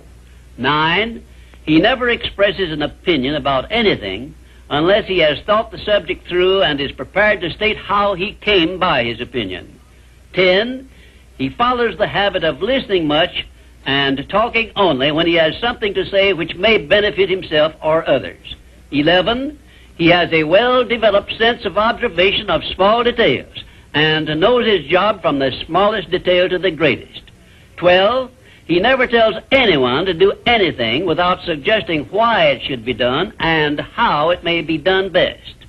13, he follows the habit of concentrating his full attention on one thing at a time. 14, his mental attitude is positive at all times when he is in communication with other people. 15, if you ask him a question, he will give you a direct answer, even if he has to tell you he does not know the correct answer. 16, last but perhaps most important of all, he never puts off until tomorrow that which should have been done last week, because he knows that the habit of procrastination is near the top of the list of the causes of failure. If you can rate OK on each of these 16 traits of personal initiative, you are a leader in your field of endeavor. When you come to examine yourself on the subject of personal initiative, just remember that your success or your failure depends very largely on the action you take in connection with your occupation. No one will tell you what you should do. No one will tell you what not to do. The decision must be your own, and you must follow through and carry out your decision on your own personal initiative. If you work for wages or a salary, you should decide to promote yourself through your own personal initiative to the top of the scale in your occupation. And remember that your promotion is entirely in your hands. In my previous visits, I have given you a blueprint of the steps you should take in promoting yourself to whatever station in life you desire. Now, let me give you a brief review of 8 principles we have covered previously. 1, definiteness of purpose. By now you should know what you want most from life, and you should have a plan for getting it. Here is the most important circumstance of your whole life, where you must move on your own personal initiative, because no one else can tell you what you should want most. 2, the mastermind principle. If you have not already formed a friendly alliance with those who can help you in attaining your major purpose in life, you should move on your own personal initiative and form this alliance at once. 3, going the extra mile. This is a must if your major purpose is anything above mediocrity. 4, applied faith. This is the principle which gives you power in carrying out your definite major purpose and all minor purposes. 5, a pleasing personality is an asset of priceless value, and it too is something you must acquire through your personal initiative. 6, self-discipline.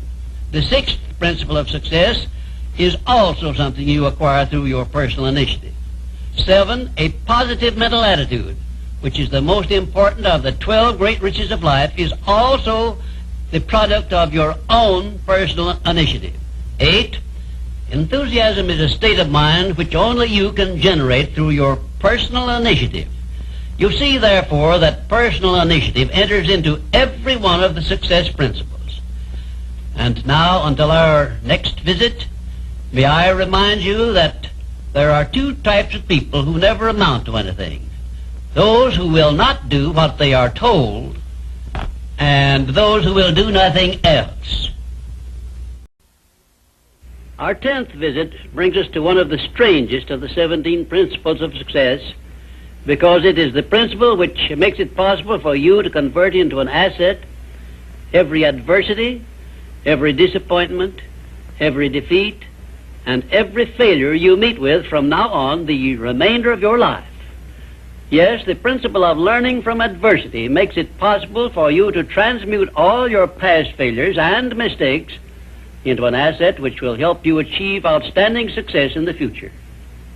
At the very outset of this visit, I wish to call your attention to an important fact which may give you immediate possession of the great master key to success, namely, that your positive mental attitude is the only means by which you may convert adversities, defeats, and failures into assets. It seems to have been intended that everyone should experience adversities, defeats, and even failures as a part of nature's method of disciplining people to learn how to take possession of their own minds. But the Creator very wisely provided everyone with the means for converting these experiences into benefits of a priceless value, the means being our privilege of maintaining and directing a positive mental attitude. Despite the benefits which we may get from adversities and unpleasant experiences of every nature, no one desires to meet with these experiences. Once you learn that adversities can be made to pay dividends, you will acquire the habit of looking for that seed of an equivalent benefit in each such experience with which you meet. My first illustration concerns a man of whom you may have heard, and I have no doubt you have eaten some of the food which he produced and marketed throughout the nation as a result of an adversity which would have stopped most men cold. The man was Milo C. Jones, who owned a small farm near Fort Atkinson, Wisconsin, on which he made only a fair living until he was stricken down with double paralysis, which deprived him of every portion of his body except his brain. In this hour of his greatest adversity, Milo C. Jones used his mind, took possession of it for the first time in his life, perhaps, and out of that mind came the idea of raising hogs and converting them into little pig sausage. And on that same farm, where previous to that adversity he made only a mere living, he found the seed of an equivalent benefit that compensated him for the loss of the use of his body, and lived to see little pig sausage yield him a huge fortune. Isn't it strange that so often people have to be cut down by failure and defeat before they learn that they have minds capable of mastering all of their problems? My next illustration is based on an adversity of a man whom we all know because he was President of the United States, and his name was Franklin D. Roosevelt, who was stricken in the prime of his life with polio, which destroyed the use of his legs. Instead of sitting on a street corner with a tin cup and some lead pencils, as many another might have done under similar circumstances, Franklin D. Roosevelt transmuted his affliction into a buildup of his self-reliance and lifted himself to the highest position available to mankind anywhere on this earth. Got that position and held it until he passed on. Held it longer than had any previous president. Verily, I tell you with all the enthusiasm at my command, that you may find in your adversities the necessary challenge to inspire you on to success, such as you never would have known without these experiences. Right here, may I remind you of the great importance of following the principle of a positive mental attitude, because this is the principle you will need most in converting unpleasant experiences into assets. My next illustration involves a very intimate personal experience of my own, which began when my mother passed on. I was 8 years of age. I know that the loss of one's mother at any age usually is regarded as an irreparable loss which offers no possible benefits. But even in the loss of loved ones, we may find that there is a seed of an equivalent benefit. I found that seed in one of the most wonderful persons I have ever known, when my father brought home my new mother. It was she who inspired me to prepare myself for the opportunity I was to receive later in life, when I met Andrew Carnegie and received from him the commission to organize the world's first practical philosophy of personal success. Had it not been for the loss of my mother, I would not now be having this visit with you, and my books would not now be serving to help millions of people throughout the world to find their places in life. Nothing is ever so bad or so unpleasant that it may not yield some benefit if we keep a positive mental attitude toward the experience and make it a habit to look for that seed of an equivalent benefit. This, of course, involves the application of that important success principle, personal initiative. Now I come to an illustration which involves our great American way of life and all the personal freedom and opportunities we enjoy under our way of life. And it begins with our defeat of the British in 1778. Probably every Britisher believed that the loss of the American colonies was an irreparable loss which offered no possible benefits. Yet you and I know that if we had not defeated the British and made ourselves rich and powerful, the British Empire probably would have been wiped out in World Wars I or II. We know also that although the British Empire survived those two wars, it was our financial help which saved the British from starvation and bankruptcy. So, today, every Britisher should give thanks for the defeat of Lord Cornwallis's armistice, because that defeat finally became the means of survival of the British Empire. My next illustration brings us face to face with an adversity which involves you and I and every other person now living.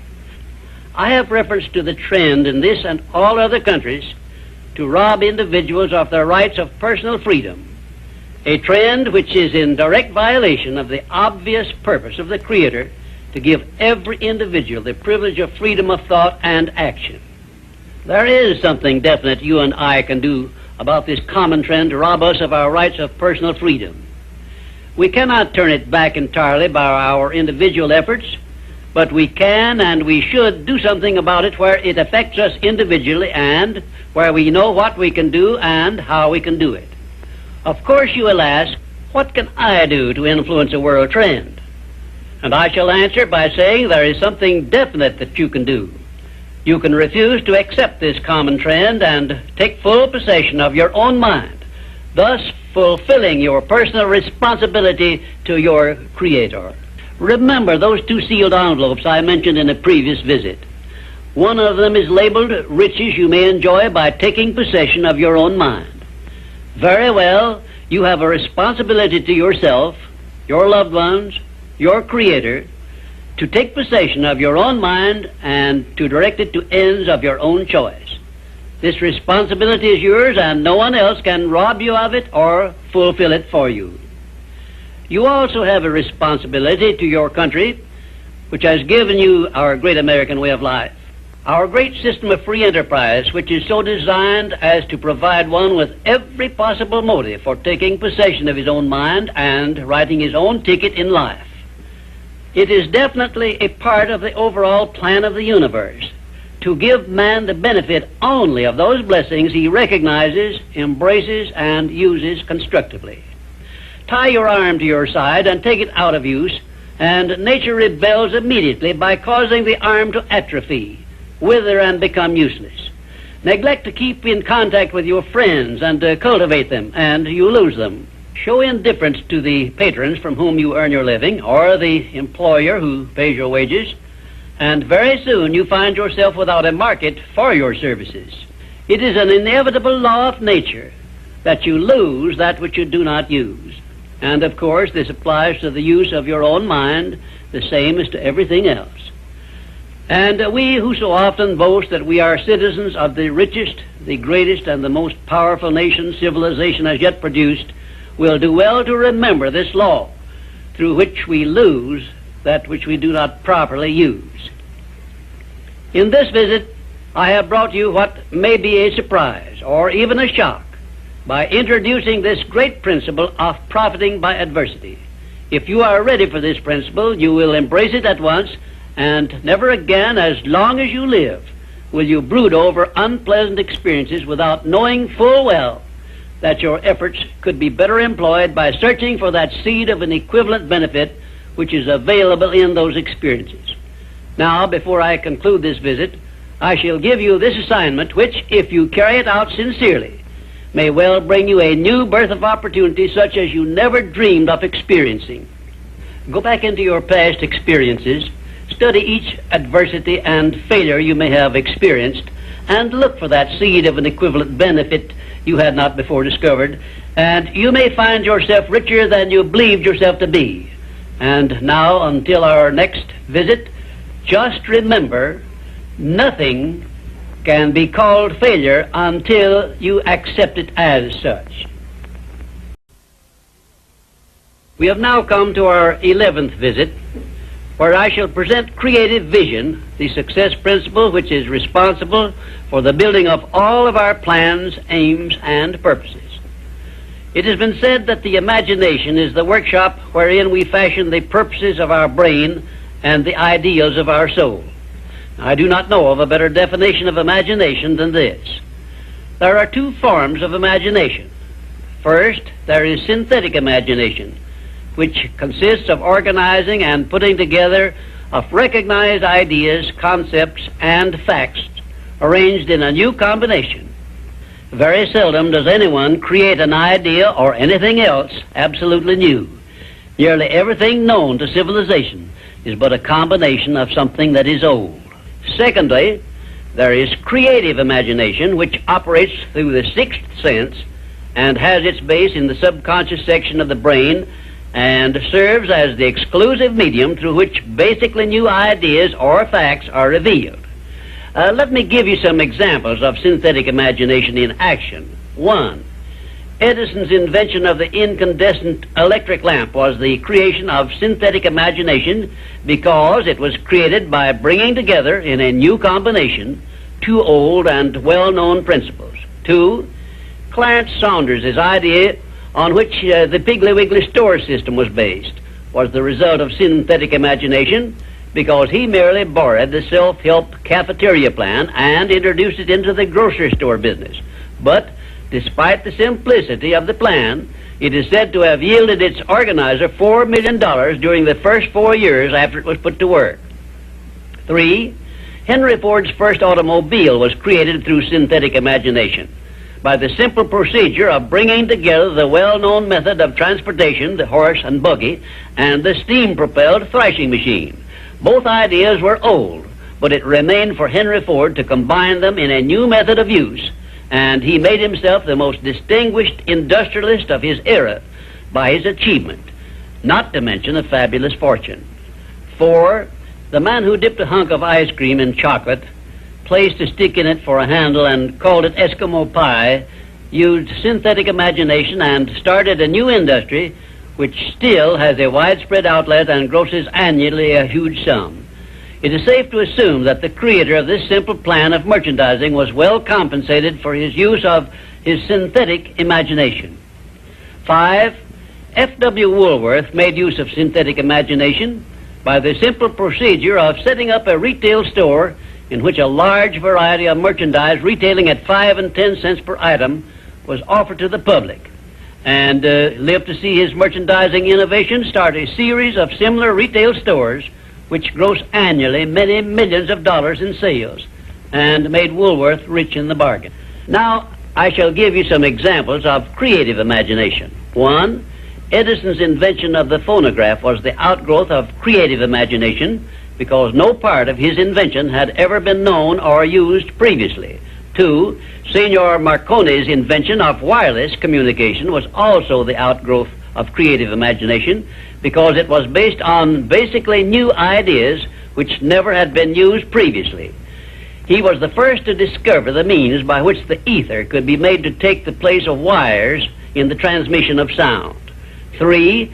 Madame Curie's discovery of radium was also the outgrowth of creative imagination because no one before her had ever revealed either the actual existence of radium or the method by which it could be recovered or refined. 4.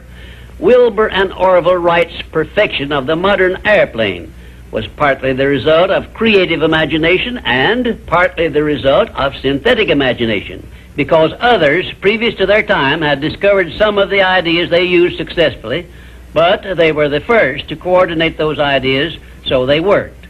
5. Robert G. Letourneau made effective use of creative imagination by building heavy dirt-removing machinery which involved ideas never before used, although he was practically unskilled in engineering and had very little schooling of any kind. I worked with Mr. Letourneau for a year and a half, during which I saw him in action many times when he was drawing entirely upon the faculty of creative imagination and receiving his ideas from sources outside of his own immediate education or knowledge. And right here, in case you have not already recognized the fact, I am bringing you very near the point where people sometimes tune in on their creative imagination and come up with ideas which benefit great numbers of people and make themselves popular and rich. I am going to give you these suggestions solely as inspiration intended to introduce you to your faculty of creative imagination. All the good ideas have been used up, did I hear you say? Quite to the contrary, the best ideas are yet to be revealed and put into service of mankind. There are no more opportunities to become rich, did I hear you say? If you will give me an acceptable plan for influencing married people to adopt and use the mastermind principle in their domestic relations, you may benefit many millions of people in homes where harmony does not now prevail, and make for yourself a reputation worthy of a king's ransom. If you have a better idea or plan for the use of salesmen in any field of selling, your idea may help millions of salesmen to increase their incomes and bring you a reward worthy of the value of your idea. I am still talking to you about exercising your faculty of imagination, but I am limited as to the number of ideas I can give you in so short a time. But I will give you some more useful ideas in my next visit. Imagination is a trait which becomes alert only by constant action based on the success principles I have described in these visits. You are the one who must supply this action.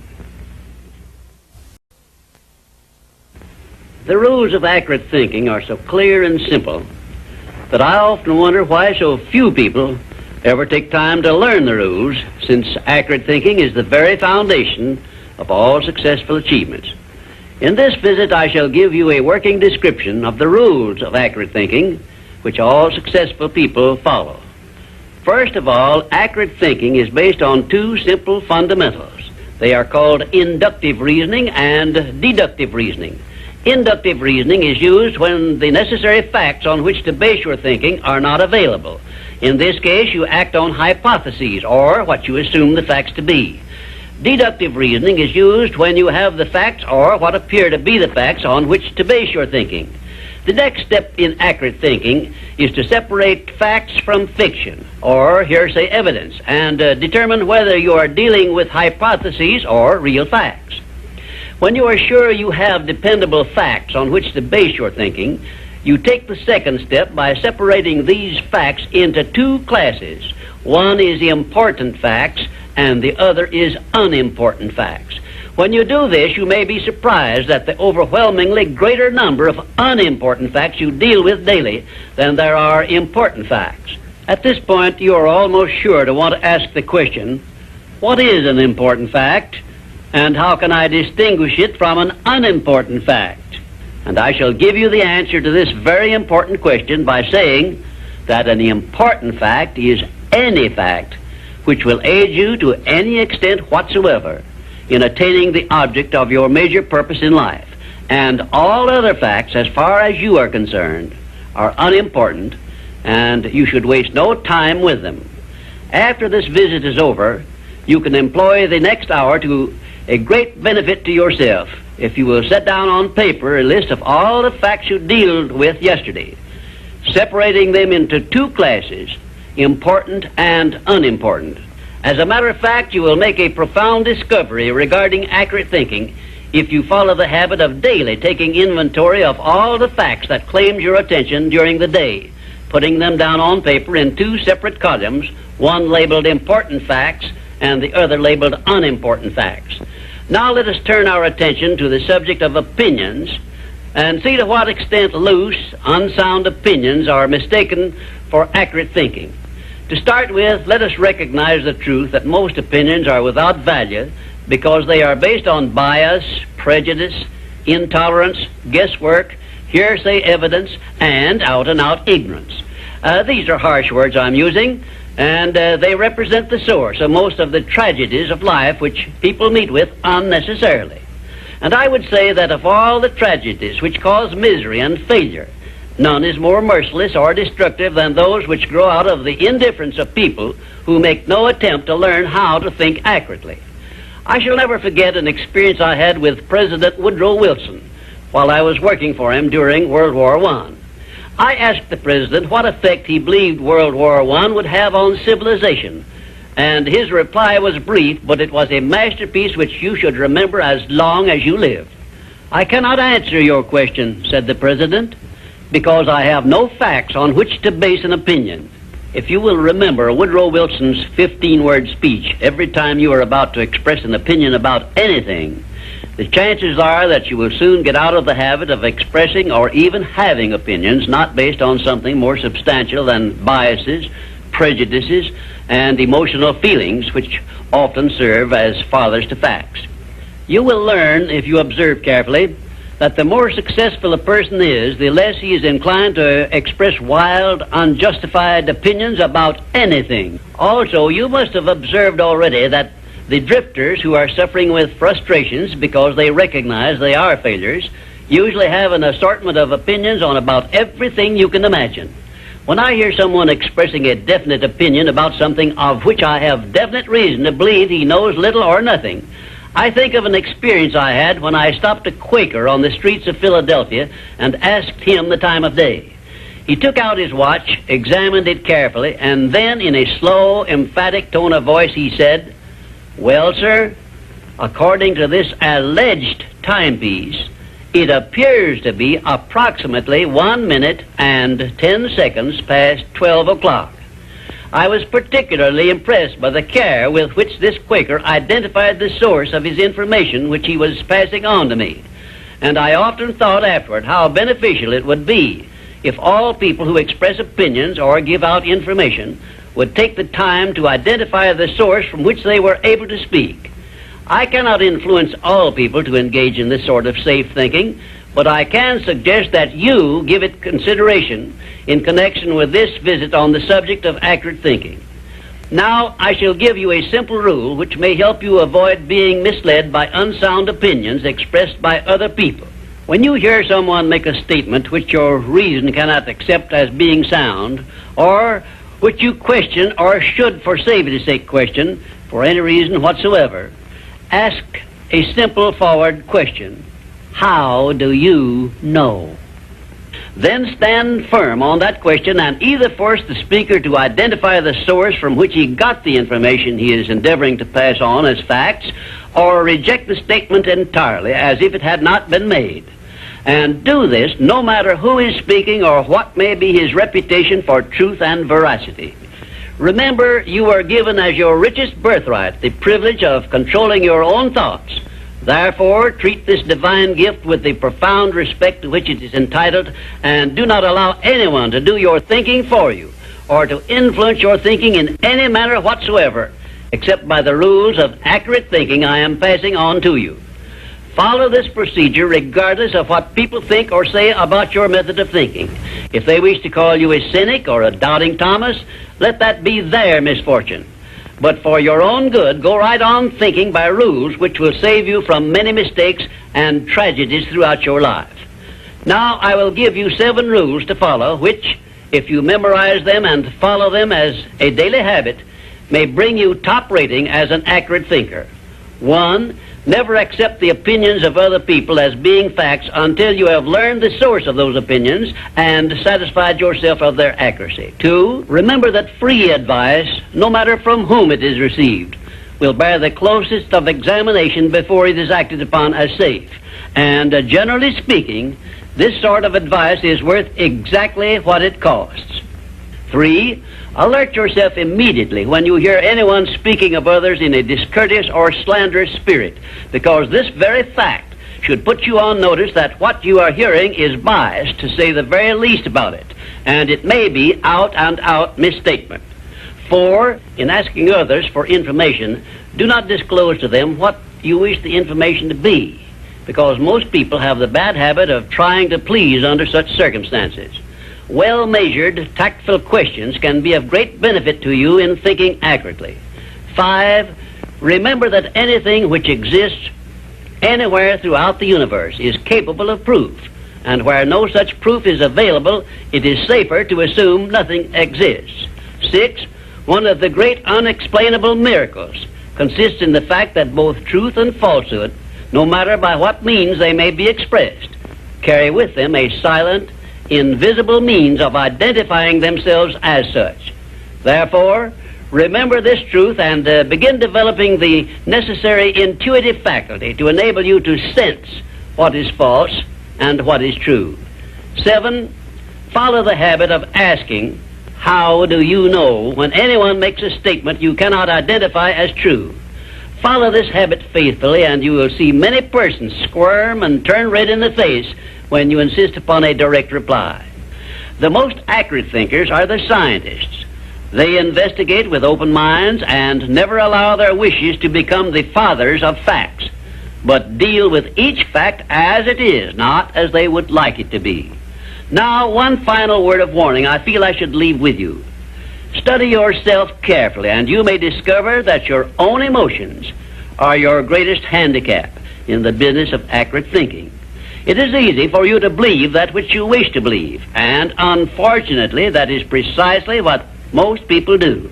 This is a method by which many people condemn themselves to eternal failure and defeat, and it is a method which opens wide that sealed envelope which contains the list of penalties they must pay for neglecting to take possession of their minds and use them for constructive ends beneficial to themselves. And now, until our next visit, may I say goodbye. Throughout my life, I've had a wide variety of very high goals, but my major one has always remained the same: to change the world and make it better for this and future generations. Napoleon Hill and his philosophy of success have helped me to develop, maintain, and advance this goal. In his final visit with us, Dr. Hill discusses the nature of universal law and its impact on us all. The 13th visit brings us to the analysis of a law of nature which is the basis of all of our habits, both the good habits and the bad. This law is a vital part of the 17 success principles because it is the means by which you and every other person can put into operation an irresistible power by which your aims and purposes are attained almost automatically by the action of your habits. I have named this law Cosmic Habit Force because it is the law which gives definiteness of action to everything which moves throughout the entire universe. It keeps the stars and planets in their accustomed places, and it fixes the life patterns of every living thing, from the smallest insects to the largest animal, excepting only man, who has been given the means by which he may use this law to establish his own habits and determine his own desires and movements throughout life. Cosmic habit force binds every living thing lower in the scale of intelligence than man with what we call instinct. But man can rise above these fixed patterns by which lower forms of life live and establish his own pattern. This privilege is the only thing over which man has complete power of control and direction. And it is interesting to observe that the Creator never gives man any form of riches without sending along with it the means by which man may do whatever he pleases with those riches. Like every other natural law, cosmic habit force has both a positive and a negative potential application. The negative application of this law is called hypnotic rhythm, which means, among other possible results, it fastens upon individuals that by our neglect to fix our thoughts upon the things we desire in life, and thereby gain the power of cosmic habit force in attaining these desires, the law automatically acts through the negative hypnotic rhythm feature and fixes our minds on the things we do not desire and attracts to us the physical counterpart of these desires. Understand this principle of the law of cosmic habit force, and obviously you will have a better conception as to how essential it is to keep your mind occupied with the life pattern and the things and circumstances you desire until this pattern is taken over and made permanent by cosmic habit force. Cosmic habit force is the watchdog, so to speak, which looks over your shoulder all through life, examines every thought you release, every act in which you engage, and forces upon you the penalties or the rewards in those two sealed envelopes I described in a previous visit. When you understand the principle of cosmic habit force, it is clear enough that you cannot go through life without using the power of this law to carry out the circumstances and the desires you voluntarily choose, or, by your neglect, allow the same law to force you to pay the penalties I described. You have a power of choice here, the same as in all other things, but your neglect to exercise this power brings certain, if not always swift, retribution upon you. Perhaps you now see why I warned you in a previous visit that the two sealed envelopes were not imaginary but real. And of course you now understand that you must avail yourself of the benefits of one or be forced to accept the penalties of the other. There is no halfway compromise for any human being. Ponder over this profound truth, and you will probably get a more impressive understanding of the power which is available to you through the application of the 17 success principles of the science of success. And you may also acquire a better understanding as to why these 17 principles have spread throughout the world without organized business management behind them. Why this science of success philosophy is believed to have brought personal success to more people than has any other philosophy designed to help individuals to take possession of their own minds. The nearest to a description of the law of cosmic habit force I have seen is Emerson's law of compensation, in which he so clearly established the truth that nothing ever just happens by luck, but every effect has its definite cause, albeit we often observe effects, the causes of which we cannot isolate or understand. If you will read Emerson's essay on compensation again, in view of what I have said about the law of cosmic habit force, you may get much more from it than you absorbed from it previously. Now I shall give you a variety of illustrations as to how the law of cosmic habit force operates. One, first of all, let me call your attention to the fact that cosmic habit force fixes the habits of the electrons and protons of matter, so that their relationship and chemical behavior always follow the same pattern. Thus we see that everything throughout the universe comes under the influence of cosmic habit force, and everything moves and exists by a pattern which is immutable and enduring, except man, who, as I have said, can break the habits established by cosmic habit force which affect him and set up in their place habits of his own choice. Two, cosmic habit force fixes the pattern of every form of vegetation which grows from the soil of the earth, so that each thing reproduces after its own pattern. A grain of wheat always reproduces other grains of wheat, but never makes the mistake of producing oats or some other form of growth. 1 atom of hydrogen and 2 atoms of oxygen combined always produce water, never anything else, because the pattern of their chemical reaction has been fixed by cosmic habit force. 3, when the human mind is focused on a definite major purpose, the law of cosmic habit force goes into action immediately and attracts to the individual the material equivalent of that purpose, and the procedure is inexorable and never varies. However, hypnotic rhythm, the negative application of the law, will just as definitely attract to one all the undesirable things and circumstances which the mind is allowed to dwell upon, such as poverty, ill health, failure, fear, and all other undesirable things. 4, cosmic habit force, expressing itself through the emotion of sex, is the means by which every living thing perpetuates its species. Understand this truth, and you will better understand the irresistible forces of the profound emotion of sex, the means by which nature creates all living things. You will also better understand why aims and purposes, which are expressed orally under the great creative forces of sex emotion, are acted upon so rapidly by cosmic habit force. 5, we sometimes hear people speak of successful men as being on the beam, by which they mean that those who enjoy success have established a success thought pattern in their minds, which cosmic habit force has picked up and carried out to its logical conclusion. Direct it to definite ends in a spirit of belief in your attainment of those ends, and keep your mind busy in carrying out your purpose instead of allowing it to drift to subjects you wish to avoid. You are on the beam when you can truthfully say, I know precisely what I want from life, and I have faith I shall get it. You are not on the beam when you have no definite major purpose and you are drifting aimlessly through life.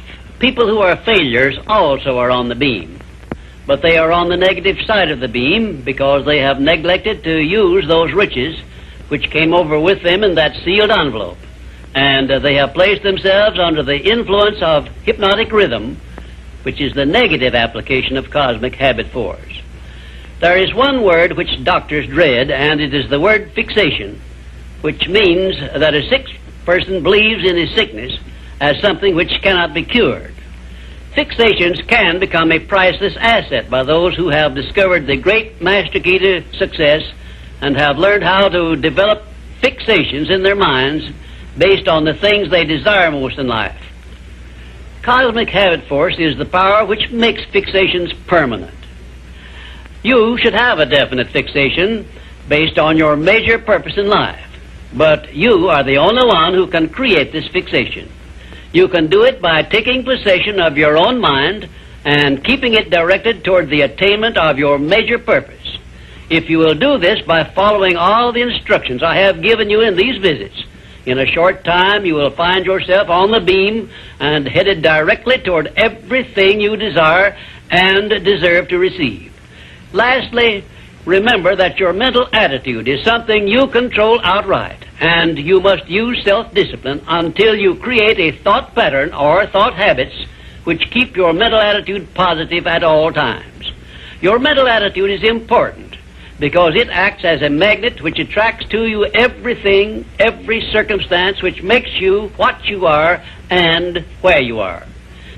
If you wish to keep on the beam that leads to success, be sure that you give cosmic habit force a thought pattern based on the things you want most in life, and it will do the rest.